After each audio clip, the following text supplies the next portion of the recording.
Ronna, from your bio, I believe it says you've started a nonprofit to release films that you say to connect people's heart to the earth. I think more of what you were talking about before.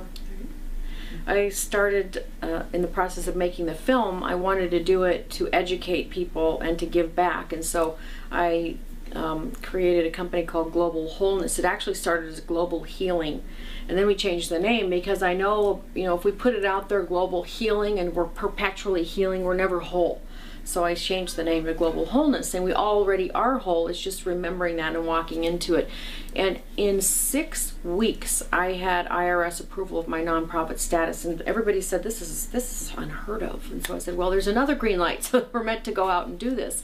And so my goal is to create films that uplift people and help them understand that we are connected, not just to each other, but as we share in the film, we are physiologically, not just symbolically, but physiologically connected to the earth. And so as we create this collective heart signal, we have the capacity to really impact what's going on earth itself. And I believe that that intention in the film also is why we were mentioned at the United Nations on International Peace Day. On the 30th anniversary of Peace Day, one of my followers was on a panel at the United Nations about what can we do as individuals, okay, in terms of creating real and lasting peace in people's lives. And Avon Madison, who was instrumental in starting Peace Day 30 years ago, said, here's an example that contributes to personal as well as planetary peace. So the United Nations has heard about it. We'll see what happens next, but I was very excited to hear that my film was discussed on International Peace Day.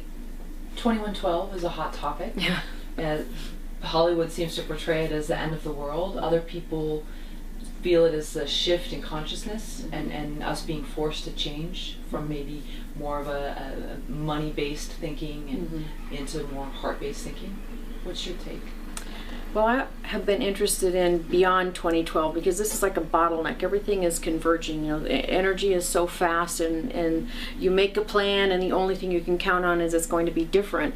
And our energy is coming back at us so fast. If you put fear-based thoughts and feelings out there, it's going to come back, and you'll get an opportunity to experience it. And it used to be slower. Like if you were afraid of something, it might take a month or two before you get a chance to really take a look at it. Now it's hours, days, hours. And so I think that's what the 2012 is, this acceleration, and then the opportunity to really consciously decide how am I going to be, and how am I going to think and act and feel through this transformation beyond 2012.